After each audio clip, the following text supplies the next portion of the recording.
They want attacking purposeful football all the time. Now we're going to have backs against the wall and we're going to fight, and we're going to fight hard. You've got to show me all the guts and all the determination you've got in your body. You've got to inspire me. A marvellous kick. That's as good as you'll ever see. And Footscray back in front.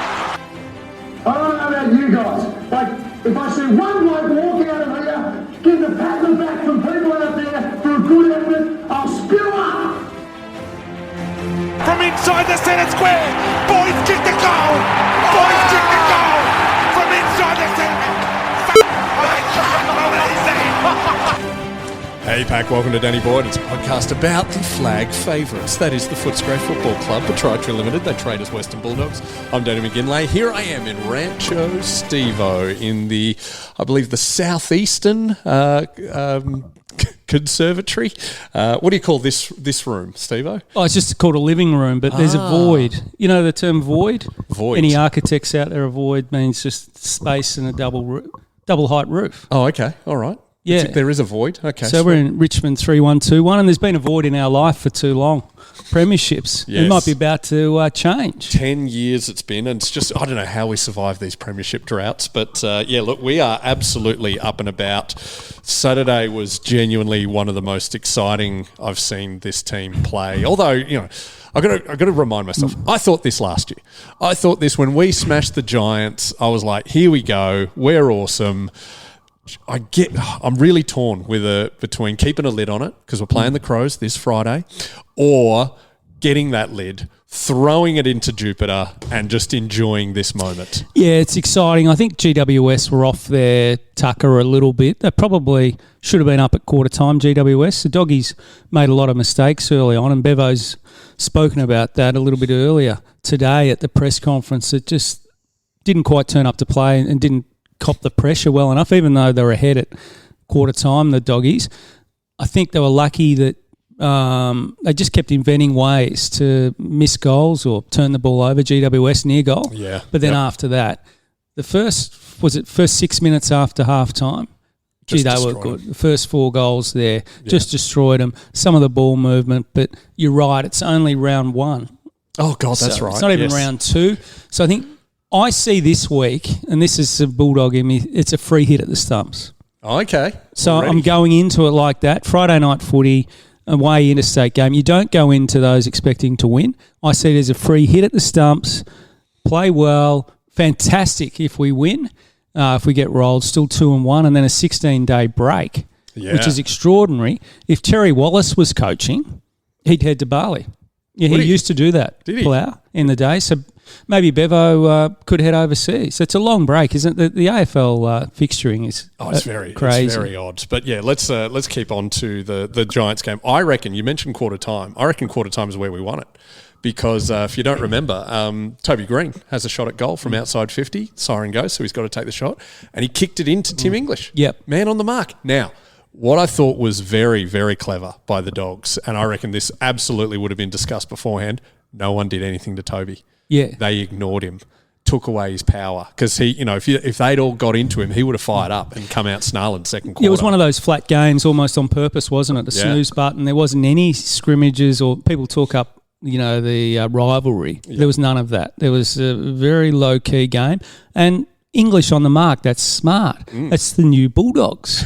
We're not doing a lot wrong. Like, it does make sense. Put your tallest bloke on the mark. Get someone on the line. At the moment, that just sort of sums up the Dogs, the 1%ers that they're doing, particularly in defence, that are getting them over the line. Yeah, I'm actually getting really annoyed at all of the journalists and whatnot talking about how our defence is our weak spot. Have you not watched us? Buku has been elite.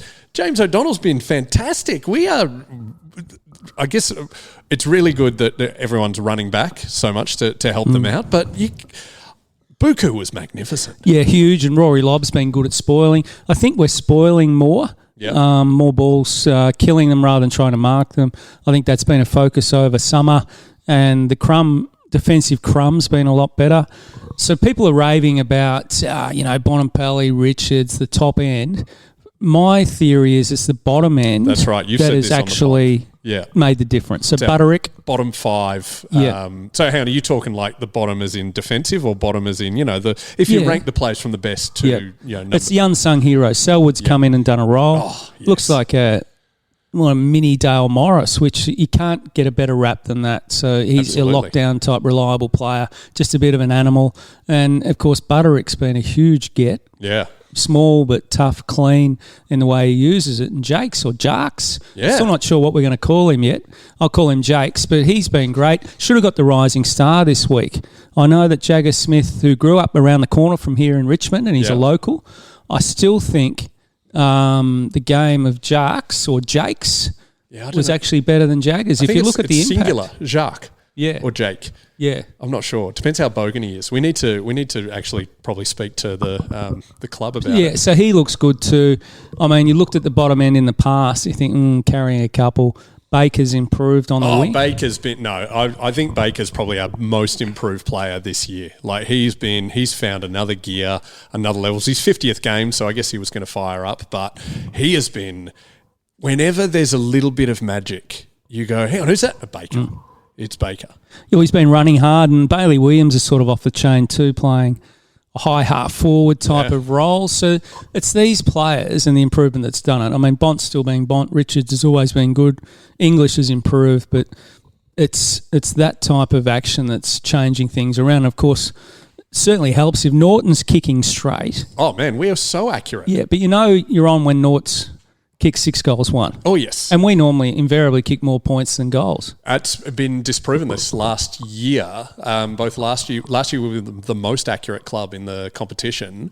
Believe it or not, I know for those who aren't watching on TV, Stevo just made the most grimmest face. He cannot believe that. It's a fact. And we were 16-4-100, which was always. I was chatting to my mate Shane at the game because third quarter we were all relaxed, and you start just having chats. When you used to draw, when you were a child, and you used to draw the Bulldogs winning the grand final, what was the score? Was it 100-0? Was it or was it a 1-point victory? What scoreline did you put? It was always a 1-pointer. Yeah, nice. 15-10-100 was my favourite score. Yes, mine too. Yes. Because you want to keep it believable. Yeah. And the combination of anything just behind that. So I did a lot of drawings of the Whitten Oval growing up, or the Western Oval as it was. Yeah. Because I was just obsessed with that Geelong Road, the freeway over the top, the old Olympic, Olympic tyres. Oh, right, yeah. Was like on the scoreboard. I think it was a rotating Olympic tyres thing. Yeah.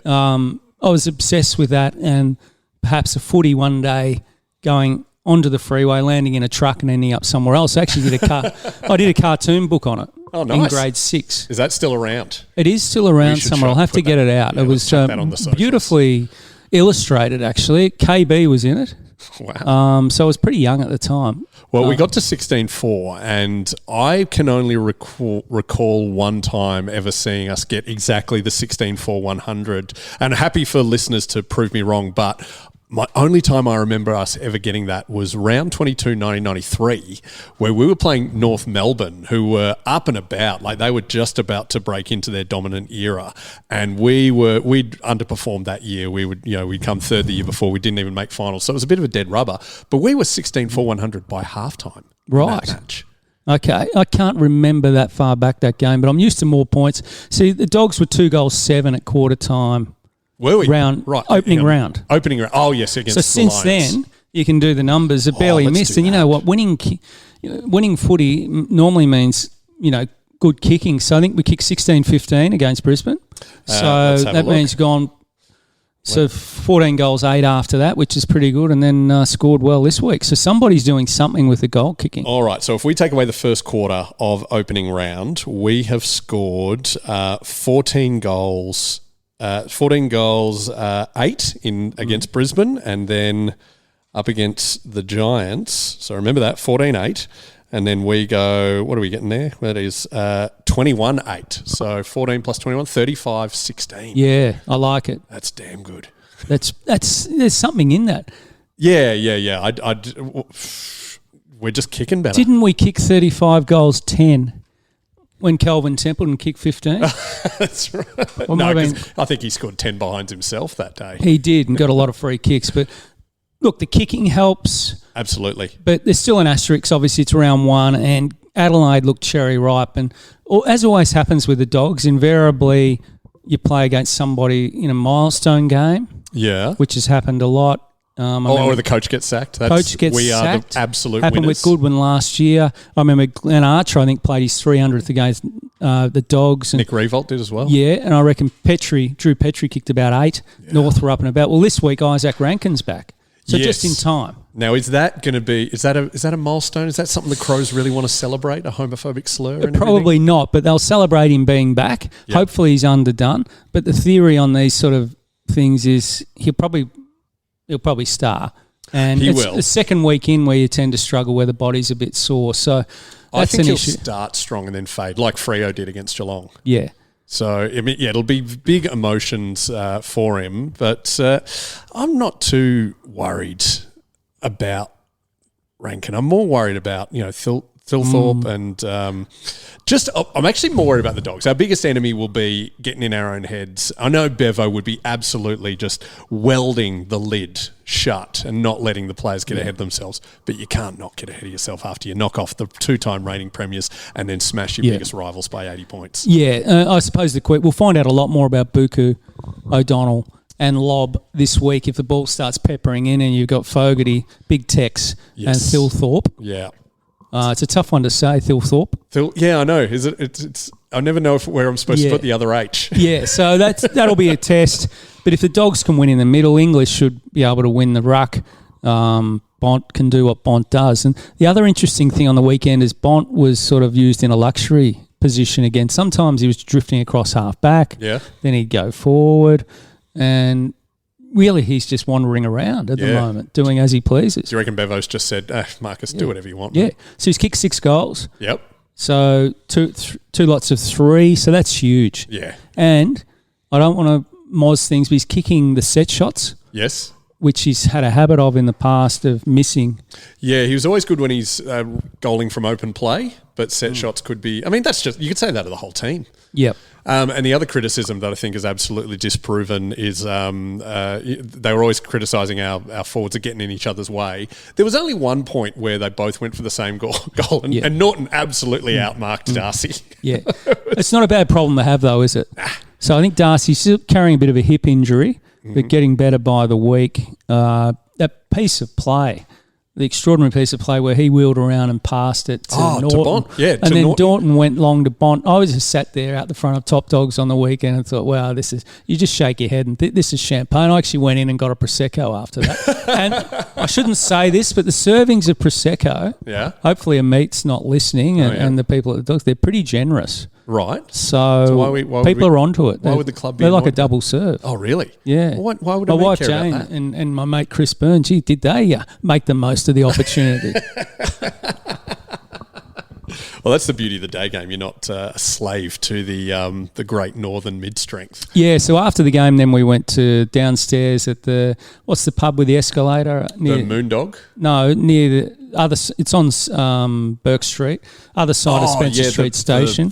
It's like the post office one. Customs House, is it? It's like the Pokey's place. It's not, it's just ideal. a den. It is. But once your team's won, you go down there and you're happy anywhere. So it's a bit of a den. Yeah, absolutely. Actually, that's something that I rarely get to discuss with Boydie because he doesn't go out. Like, wherever, especially after a Dogs game, no matter what pub he went to, he's going to get flogged by people. Everyone's going to want to chat to him and tell him about 2016 and everything. So he rarely goes to the pubs. I think this is a good thing that we can discuss as the two muggles in this podcast. Marvel Stadium, I love it. I think, and I've said this on ABC Grandstand, people think I'm trolling, but I genuinely do believe this.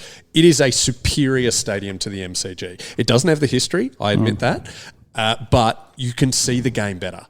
It is, it's easier to get to by public transport. It's comparable. I think it's got it by comparable. I mean, well, I can walk to the G from here. Well, you can, yes, because you live in in the same suburb. But Jollymont Station's pretty handy, Richmond Station. But you're right, it's comparable. Comparable. You don't have to worry about and obviously for the Bulldogs and Western Suburbs people, it's outstanding. It's windswept outside though. Yes. It's bad hair day territory. Not my problem. No, not your problem.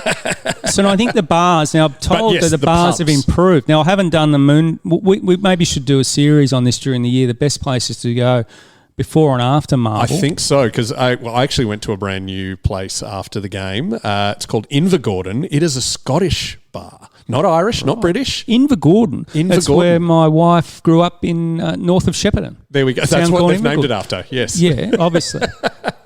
But what's... So it's how Scottish. Far is that from... It's about a 10-minute walk. So it is. Oh, so it's not part of the precinct. It's in Docklands though. So it's. I discovered it because the Docklands studios where they film a lot of TV shows. I was filming in a couple of days working on Who Wants to Be a Millionaire with Rebecca Gibney. They filmed that right down there. So what's your role on that? On that, I was just filling in, warming up the crowd, being the hilarious guy that I am. Yeah. We used to have. Who was warm-up guy? John Deeks. John Deeks at Game Day. Yes. He'd get people giggling. He's great, John Deeks. Yeah. Oh, he was great. So, warm-up, is that a tough gig though? A warm-up Hell guy? yeah. Well, I mean, I it do is because people are cold. Yeah. And you've got to come in and get them going and pumped right. up. I mean, I do it for, have you been paying attention? I do it for Front Bar. They're shows that I love. But when you're doing it for Who Wants to Be a Millionaire, because that crowd, they're not there for laughs. No. And you're filming like 4 episodes in a day. It's people who have nothing else to do. Yeah. Did you get to meet Rebecca Gibney? I did. She's delightful. Right, okay. Yeah. Told her I loved her in All Together now, and she was freaked out that I was old enough to even remember that show. But Flying Doctors was before that, I Could think. have been. Yeah. I never watched Flying Doctors. You didn't? She was like the mechanic. Okay. The cute mechanic in town, with a tomboy. So I remember that well. But yeah, so we were filming near there, and I was where's the walking foot traffic? past it. How can this place in Invergordon survive? I don't know. It's very small. Like there's only about 5 or 6 tables. There's no TVs, and that's so you can chat. And actually, I want to tell this story. And they've got like Tennants, which is the Scottish VB. They got Iron Brew for the kids, which is a brilliant soft drink, and they got pork pies, Scotch eggs, some Scottish crisps. But there were 2 gentlemen there that I started chatting to wearing Glasgow Rangers tops, and one was wearing the red, white, and blue one that is their home top, and the other's wearing the orange away one. So they were perfectly matched for GWS. Right. And the Bulldogs. Now, for anyone who knows me knows I'm a Celtic fan, diehard Celtic fan. They are my arch enemies. But you don't. So is that a religious thing for you? I mean, because having been to Northern Ireland and there, it's pretty strong. Celtic Catholic, and Rangers. so okay, well there you go. It's my dad. Well, it's my family's team. Yeah. So they hate the Rangers. Hate Rangers with a passion. But the reason we hate them is that they are like, imagine the worst Collingwood fan, like just that feral, violent. That's Rangers in my experience. Yeah. That's what I'm told, and I'm sure So there's Rangers fans is Celtic listening. Considered more upper class than Rangers? No. We're feral You're Irish feral people as well. Yeah. It's hypocritical us calling them that. But these 2 guys, I said to them, "Did you enjoy the game?" And genuinely, their response was, "Nah, pal, not enough hatred."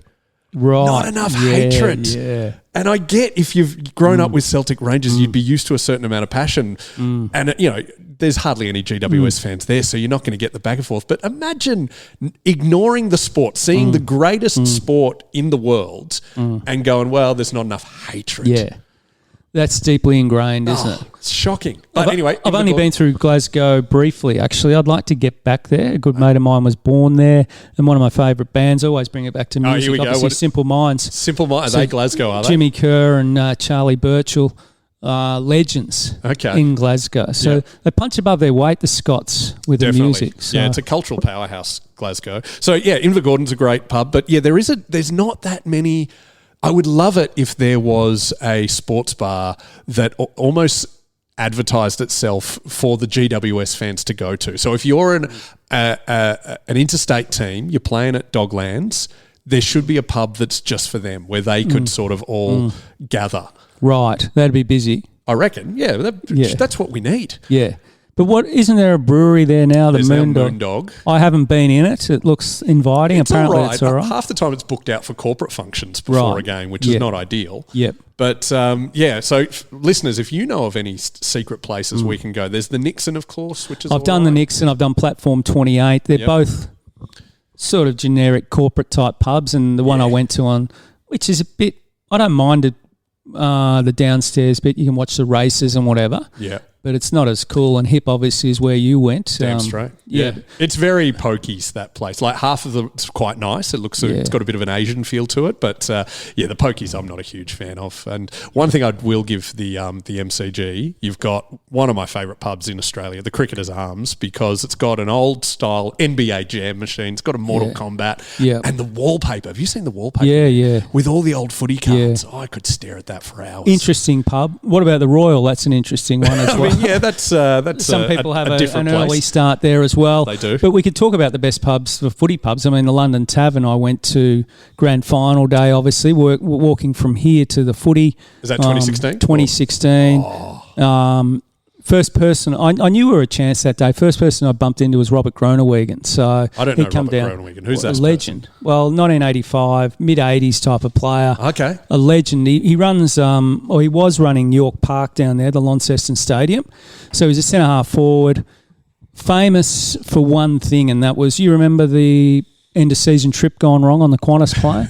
I've heard about this. We need to revisit this and perhaps get him on. So his nickname's Captain for a reason. So now, correct me if I'm wrong. Did some Bulldogs players have a few too many?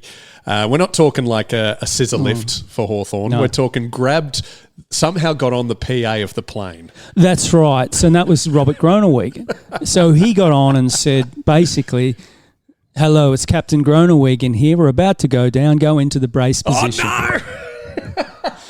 So imagine doing that now. You would never return. You'd be on a no-fly list. Where's it, Guantanamo Bay? Yeah. Not Montego Bay. You'd be on Guantanamo Bay in a lot of trouble. But they booted them off in apparently the other – Tony Bahaja at one stage was fiddling with the – what do you call it? The door, the vault? What, the emergency exit? Yeah. Oh, Jesus.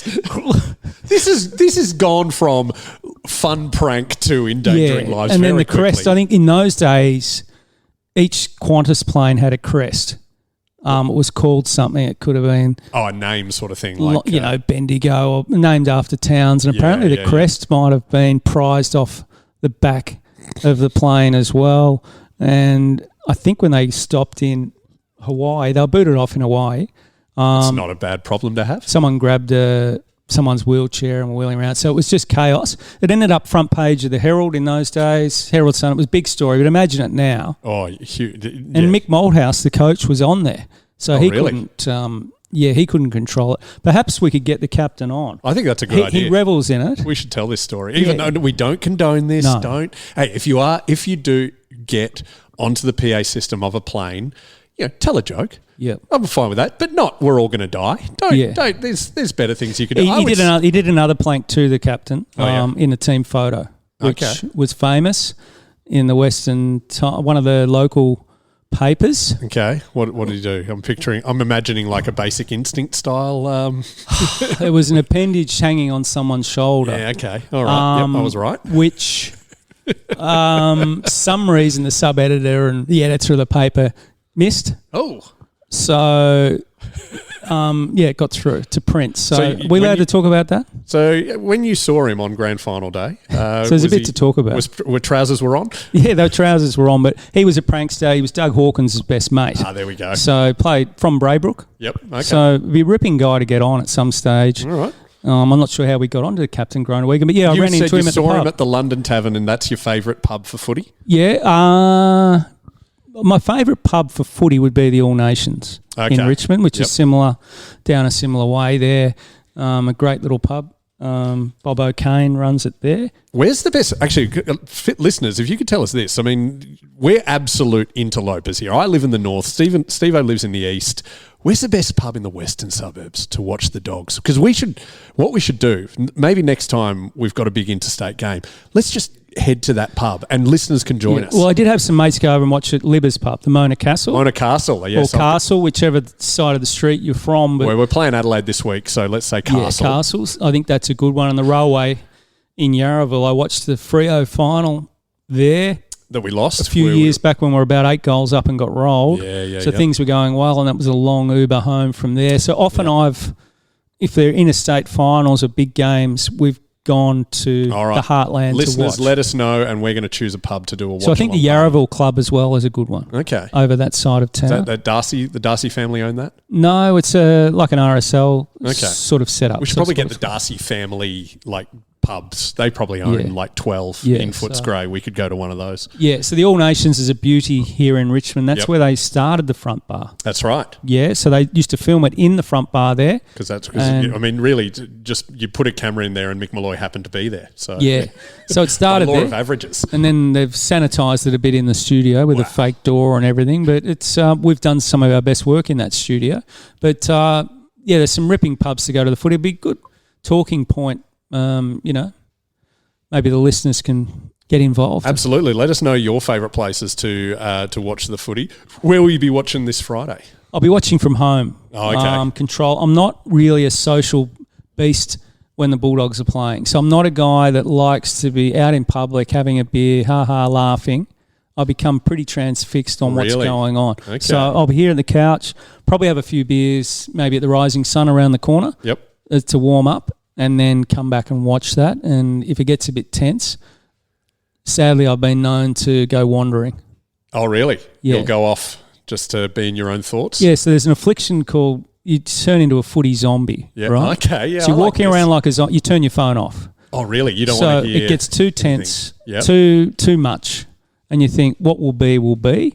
I'm turning my phone off and I'm going to walk around the block. I know that's a weird thing, but I think there'll be people out there that suffer from this affliction Totally. where footy at times is not enjoyable. It's more important than theatre, or it's Absolutely. not a show. It's far more important. There was a game in 2017 we were playing the Cats down at Cardinia, so you can imagine how it ended. But at the start of the game, they chucked on like 5 goals. And so I started very angrily doing housework. I started just sweeping the floor and doing the dish. And then we started coming back. And so by the end of that game, the house was immaculate because I figured I have to keep doing housework in order for the Dogs to win. So you can use it for good measure. But yeah, you've got to dissociate yourself sometimes. Yeah, and they get frustrated here at home. I just go wandering. So that's the phone goes on. It's a way of dealing with it. I think, But well, what I if can't we do anything started to come about it. back?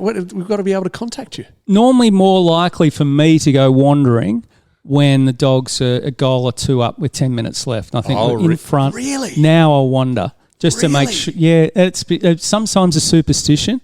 It happened a few years back. Remember when Gary Rowan kicked a goal after the siren down at Geelong, or a yeah, point? I do remember goal. that. Yes, I was at the Rose Hotel. Great I footy was pub. around the.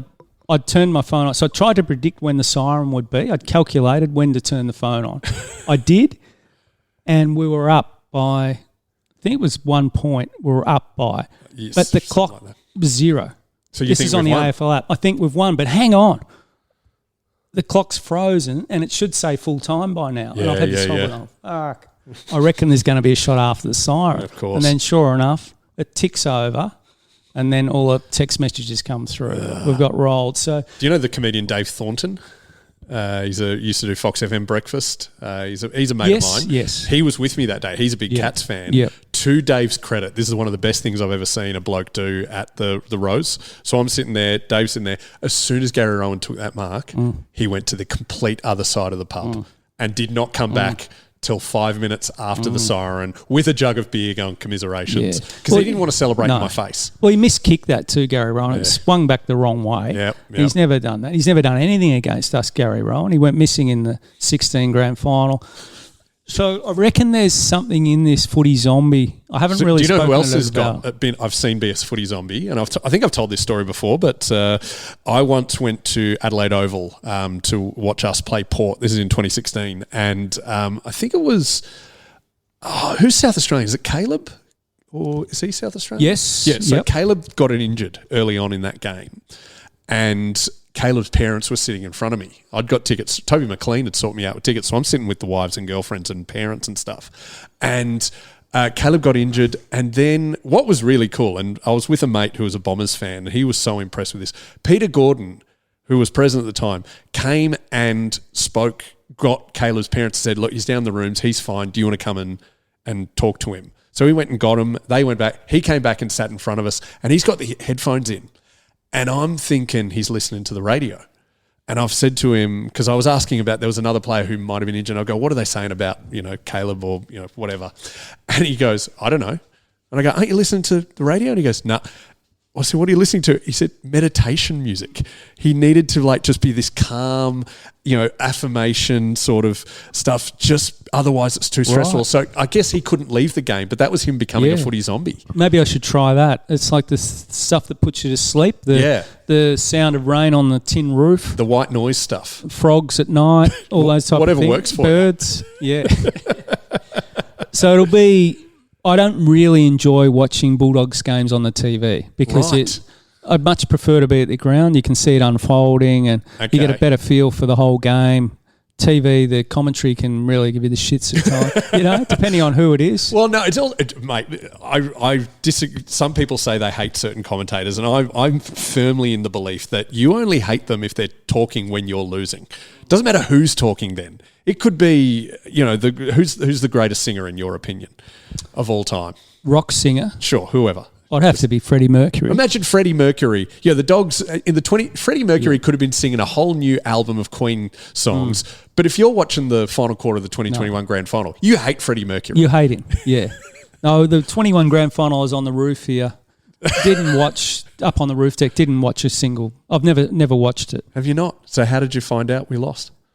Well, I could hear there was an idiot behind us. Actually, it was during COVID. Yeah, He's moved now. I can see his house from here.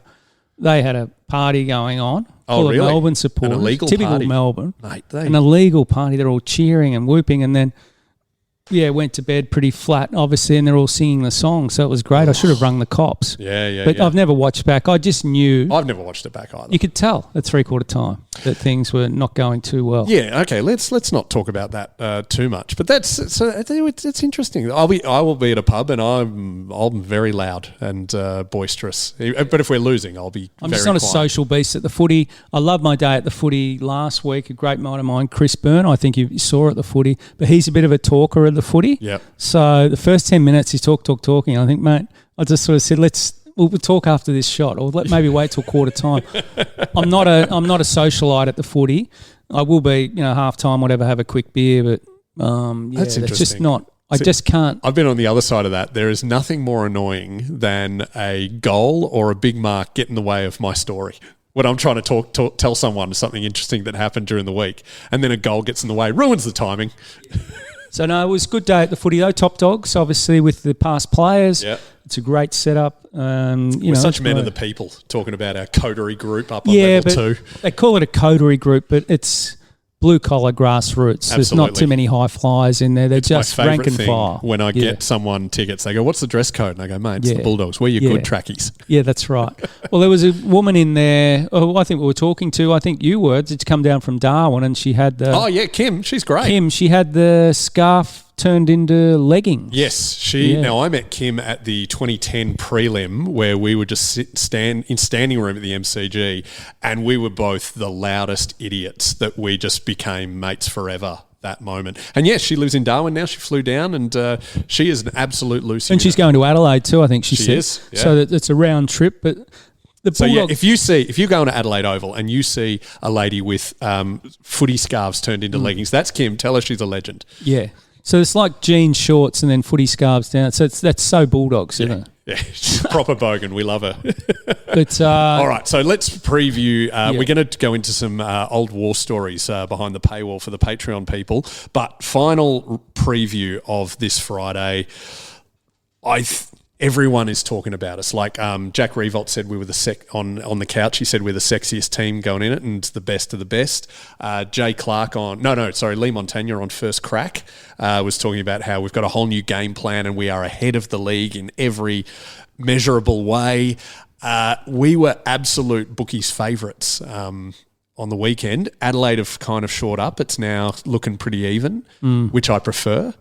I think if we win this, the lid is just gone. Look, I think we're underdogs. My only concern over there would be a slow start again. Need to start well. Okay. And Bevo's spoken about that today. So you just can't let Adelaide kick 3 or 4 quick ones early. Yeah. So it'll be a lot to do with the way the game starts. Kick straight early and take the crowd out of it. Take the crowd out of it. And the way the Dogs are playing, if they it's hard to say this, but if they crack it open, it could be a 7-goal win. But that's the way the Dogs are operating at the moment. They crack games open.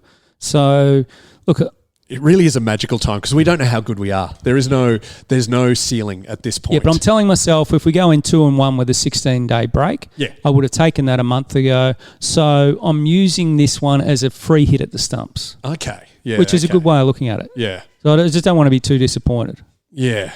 I know, but you're still going to be disappointed because right now I'm picturing an undefeated season and getting and a three-peat. Well, Essendon's to come after that break, so you'd think that'd be a positive and players freshen up. I know that Sam Darcy's not 100%. A few guys have been carrying some injuries, so it's a nice little bye to have to get the 3 games, then reset. I think that's ideal. Yeah.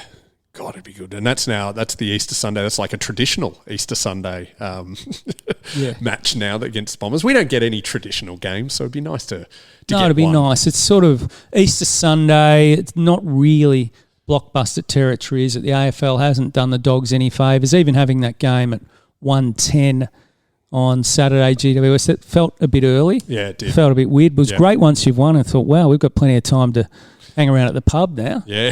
So it was good to get the job done early, but that was too soon. What's the Essendon game? It's about 3... It's like 7:20. Oh, it's a Sunday night. Sunday night. Okay, so that's not too bad. Easter Sunday. It's it's a 7:20 kickoff. And then Geelong Hawthorn play the next day. Easter Sunday. It's hard to get people in a lot of the time, but I'll be there. And I could be at Gather Round this year. You're going along? So Zero Hanger are looking at having a presence over there, so I haven't done Gather Round yet. I've been there every year, but I have to leave on the Thursday because we do front bar on the Wednesday. And I get to stay at Adelaide Oval. Do you know there's a hotel in Adelaide Oval? Yes. Man, it's great. Yeah. So every year I'm there, and then I get to the airport on Thursday morning and I see everyone coming in with their scarves and they're all having big weekends, and I'm so angry to leave. So where do they film the front bar in Adelaide? At the Adelaide Oval. In the big McGarry room, I think it's called. Okay. Yeah. Yep. So it's no budget. No budget constraints. You're staying in 5-star accommodation. This is big for the Bannerman. This is the South Australian government mostly paying for it, or South Australian Tourism So it's Board. part of the whole package, isn't it? Don't worry. Mick and Andy and Sam get a lot more perks than me. They get a fair few nice winery tours and some good steaks and things. But, look, we have fun. I usually have a good chat to Johnny Platten, who's always there, and the Jarman brothers, and I just stare dagger eyes at Darren for 97 prelim. Speaking of 97 prelim, it may come up on the banner this week. Right.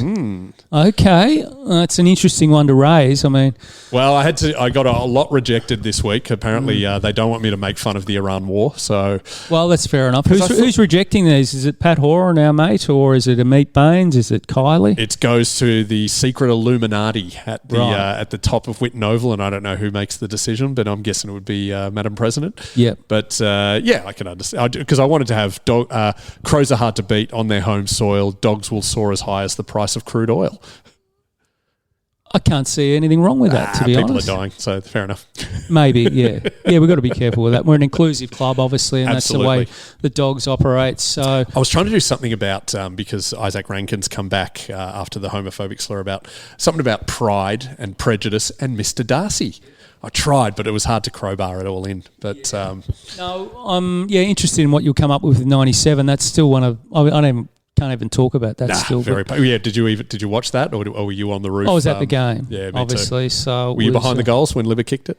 No, we're on a wing high up, and I had to walk back to work at the Herald Sun up Muggs Alley there. You know what they call Muggs Alley. You know, the back up towards the old Herald Sun building from the G. I don't know it. No. Yeah, Muggs Alley. Because that walkway wasn't there at that stage. You know, the walkway through Birrong Mar. Yeah. So it was up Muggs Alley, a long way back to the South Bank, and then, that was a horrible time. And then you had to write about the game? Yeah, but the 16 premiership wiped a lot of that away. Damn straight, yes. Yeah. If we were St Kilda fans, we'd be a lot more angry. Yeah. Anyway, we're going to dip behind the paywall. Thanks, everyone. Let us know the pubs you like to go to before the game and where we should have a watch-along party and any other tidbits that you would like us to talk. Tom Boyd is on next week. Also, my comedy festival starts next Wednesday. Spleen Bar, there's a few tickets left. Would love to see you Good bar, too, the Spleen. Great bar, yeah. Real sort of grunge areas. Good toasties. Yeah, good jaffles. Jaffles, yeah, They do a jaffle there. They do. And, when I was working in Spring Street in Parliament, it was nearby. Of course. Spleen Bar. So, and a good happy hour. I think the spritz is $10. So that's a good footy pub too. I've done the footy there. But there's no TV to watch the footy. No, but you can pre-drinks. You could. So you then get on a free tram. Yes. Up Burke Street to the end. See? And Bob's your uncle. What a great stadium. All right, Dogs fans, we'll see you next week with Tom Boyd. Good luck.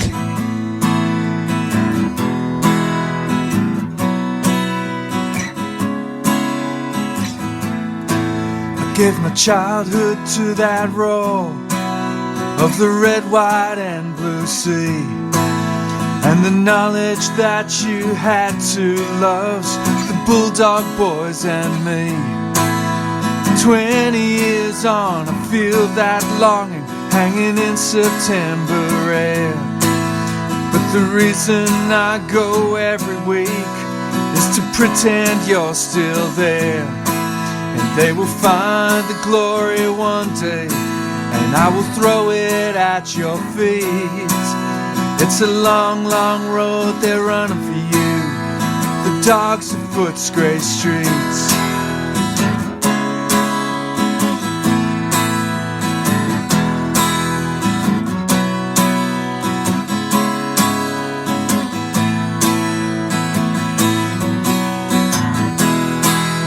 It's a long, long road they're running for you, the dogs of Footscray streets.